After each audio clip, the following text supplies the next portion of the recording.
Mata uang kripto adalah aset digital yang dirancang untuk bekerja sebagai media pertukaran yang menggunakan kriptografi yang kuat untuk mengamankan transaksi keuangan, mengontrol proses pembuatan unit tambahan, dan memverifikasi transfer aset. Mata uang kripto yang paling terkenal adalah Bitcoin. Selain Bitcoin masih ada ribuan mata uang kripto, di antaranya Ethereum, Litecoin, Ripple, Stellar, Dogecoin, Cardano, Tether, Monero, Tron, The. Mata uang kripto menggunakan kontrol terdesentralisasi sebagai lawan dari mata uang digital terpusat dan sistem perbankan sentral. Kontrol desentralisasi dari masing-masing mata uang kripto bekerja melalui teknologi ledger terdistribusi, biasanya blockchain, yang berfungsi sebagai basis data transaksi keuangan publik.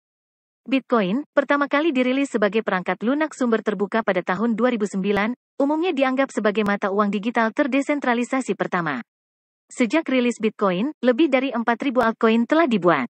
Sejarah. Pada tahun 1983, ahli kriptografi dari Amerika David Chaum menggunakan uang elektronik kriptografi yang disebut eCash. Kemudian, pada tahun 1995, ia mengimplementasikannya melalui DigiCash, bentuk awal pembayaran elektronik kriptografi yang memerlukan perangkat lunak pengguna untuk menarik catatan dari bank dan menunjuk kunci terenkripsi tertentu sebelum dapat dikirim ke penerima. Hal ini memungkinkan mata uang digital tidak dapat dilacak oleh bank penerbit, pemerintah, atau pihak ketiga manapun. Pada tahun 1996, NSA menerbitkan sebuah makalah berjudul How to Make Amin, The Cryptography of Anonymous Electronic Cash, menggambarkan sistem mata uang kripto yang pertama menerbitkannya di milis MIT-an kemudian pada tahun 1997, in The American Law Review. Pada tahun 1998, Wei Dai menerbitkan deskripsi B-Money, yang dicirikan sebagai sistem kas elektronik terdistribusi.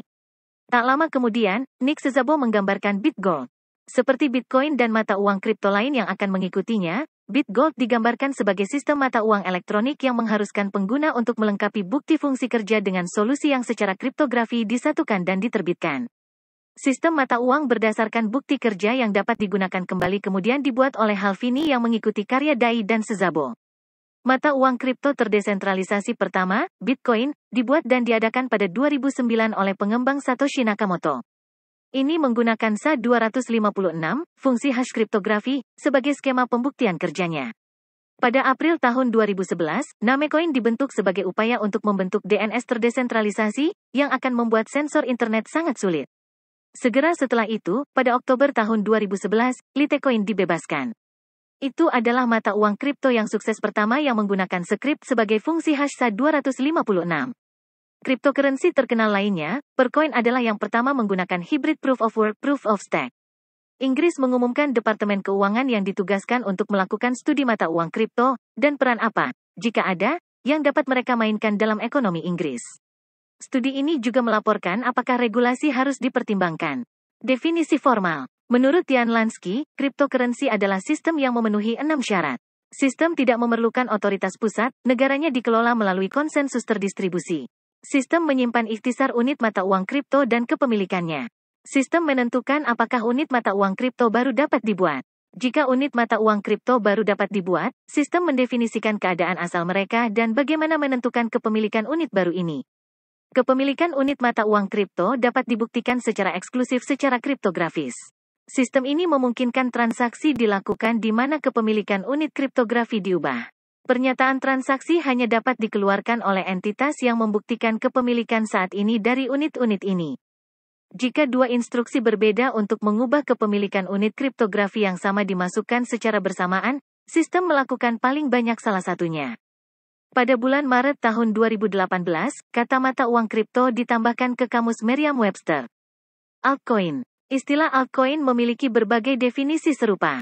Stephanie yang dalam The Wall Street Journal mendefinisikan altcoin sebagai mata uang digital alternatif, sementara Paul Fickna, juga dalam The Wall Street Journal, menggambarkan altcoin sebagai versi alternatif Bitcoin. Aaron Hankins dari MarketWatch mengacu pada mata uang kripto selain Bitcoin sebagai altcoin. Token kripto. Akun blockchain dapat menyediakan fungsi selain melakukan pembayaran, misalnya dalam aplikasi terdesentralisasi atau kontrak pintar. Dalam kasus ini, unit atau koin kadang-kadang disebut sebagai token kripto. Arsitektur. Mata uang kripto terdesentralisasi diproduksi oleh seluruh sistem cryptocurrency secara kolektif, pada tingkat yang ditentukan ketika sistem dibuat dan yang diketahui publik. Dalam sistem perbankan dan ekonomi terpusat seperti Federal Reserve System, dewan perusahaan atau pemerintah mengendalikan pasokan mata uang dengan mencetak unit uang fiat atau meminta tambahan pada buku besar perbankan digital. Dalam hal mata uang digital terdesentralisasi, perusahaan atau pemerintah tidak dapat menghasilkan unit baru, dan sejauh ini tidak memberikan dukungan untuk perusahaan lain, bank atau entitas perusahaan yang memiliki nilai aset yang diukur di dalamnya. Sistem teknis mendasar yang mendasari cryptocurrency terdesentralisasi dibuat oleh kelompok atau individu yang dikenal sebagai Satoshi Nakamoto. Pada Mei tahun 2018, lebih dari 1.800 spesifikasi mata uang digital tersedia. Dalam sistem cryptocurrency, keamanan, integritas, dan keseimbangan buku besar dikelola oleh komunitas pihak yang saling curiga yang disebut sebagai penambang, yang menggunakan komputer mereka untuk membantu menvalidasi dan mencatat waktu transaksi, menambahkannya ke buku besar sesuai dengan skema cap waktu tertentu. Sebagian besar cryptocurrency dirancang untuk mengurangi produksi mata uang secara bertahap, membatasi jumlah total mata uang yang akan beredar. Dibandingkan dengan mata uang biasa yang dipegang oleh lembaga perdagangan mata uang kripto. Perusahaan perdagangan mata uang kripto yang pertama di Indonesia bernama Indodax. Sebelum berganti nama menjadi Indodax, Indodax memiliki nama bitcoin.co.id. Indodax didirikan oleh Oscar Darmawan dan William Sutanto pada tahun 2014. Indodax pada bulan Agustus tahun 2021 memiliki pengguna sebanyak 4.153.446 orang dan memiliki 154 mata uang kripto yang diperdagangkan. Indodax memperoleh izin dari Bapepti dan Kominfo untuk melakukan perdagangan mata uang kripto di Indonesia. Pasar Darknet. Properti cryptocurrency memberi mereka popularitas dalam aplikasi seperti tempat berlindung yang aman dalam krisis perbankan dan alat pembayaran, yang juga menyebabkan penggunaan cryptocurrency dalam pengaturan kontroversial dalam bentuk pasar gelap online, seperti Silk Road. Jalur sutra yang asli ditutup pada Oktober tahun 2013 dan ada 2 versi lagi yang digunakan sejak saat itu. Pada tahun setelah penutupan Silk Road awal, jumlah pasar gelap yang menonjol meningkat dari 4 menjadi 12, sementara jumlah daftar obat-obatan meningkat dari 18.000 menjadi 32.000. Pasar Darknet menghadirkan tantangan dalam hal legalitas. Bitcoin dan bentuk cryptocurrency lain yang digunakan di pasar gelap tidak jelas atau secara hukum diklasifikasikan di hampir semua bagian dunia. Di AS, Bitcoin diberi label sebagai aset virtual.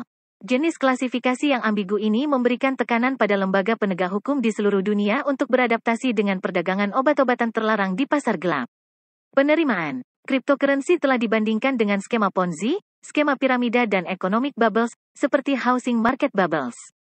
Howard Mark dari Oaktree Capital Management menyatakan pada tahun 2017 bahwa mata uang digital hanyalah iseng-iseng yang tidak berdasar, berdasarkan pada kesediaan untuk menganggap nilai sesuatu yang memiliki sedikit atau tidak ada yang melebihi apa yang akan dibayar orang untuk itu, dan membandingkannya dengan tulip mania, South Sea Bubble, dan .com Bubble.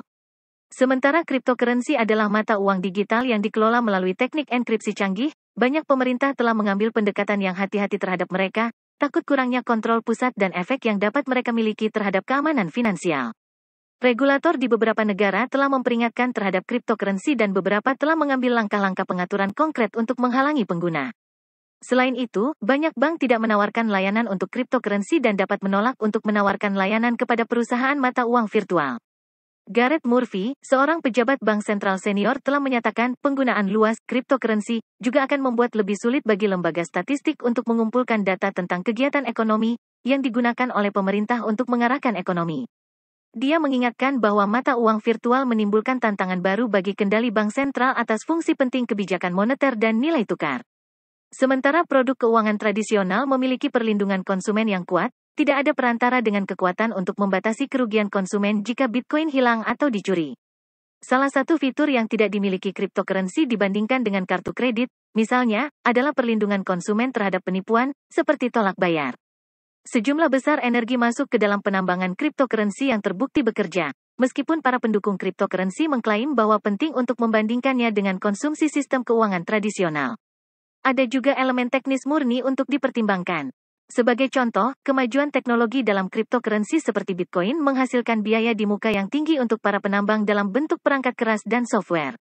Transaksi cryptocurrency biasanya tidak dapat diubah setelah sejumlah blok mengkonfirmasi transaksi. Selain itu, kunci privat cryptocurrency dapat hilang secara permanen dari penyimpanan lokal karena malware, kehilangan data, atau kehancuran media fisik. Ini mencegah cryptocurrency dibelanjakan, menghasilkan penghapusan efektif dari pasar. Komunitas cryptocurrency mengacu pada pra-penambangan, peluncuran tersembunyi, ICO atau hadiah ekstrim untuk para pendiri altcoin sebagai praktik penipuan. Ini juga dapat digunakan sebagai bagian yang tidak terpisahkan dari desain cryptocurrency. Pra-penambangan berarti mata uang dihasilkan oleh para pendiri mata uang sebelum dirilis ke publik. Paul Krugman, pemenang hadiah Nobel dalam ilmu ekonomi tidak menyukai Bitcoin, telah berulang kali mengulangi bahwa itu adalah gelembung yang tidak akan bertahan dan menghubungkannya dengan tulip mania. Tokoh bisnis Amerika Warren Buffett berpikir bahwa cryptocurrency akan berakhir buruk. Pada Oktober tahun 2017, BlackRock CEO Lawrence Deving menyebut Bitcoin sebagai indeks pencucian uang. Bitcoin hanya menunjukkan berapa banyak permintaan untuk pencucian uang di dunia, katanya. Studi akademik. Pada bulan September tahun 2015, pembentukan jurnal akademik Peer Review Ledger diumumkan. Ini mencakup studi cryptocurrency dan teknologi terkait dan diterbitkan oleh University of Pittsburgh. Jurnal ini mendorong para penulis untuk menandatangani secara digital file hash dari makalah yang dikirimkan, yang kemudian akan dicampurkan ke dalam blockchain Bitcoin. Penulis juga diminta untuk memasukkan alamat Bitcoin pribadi di halaman pertama makalah mereka. Bacaan tambahan. Caika, Kyle. What Comes After Bitcoin? Pacific Standard. Diakses tanggal 18 Januari 2014.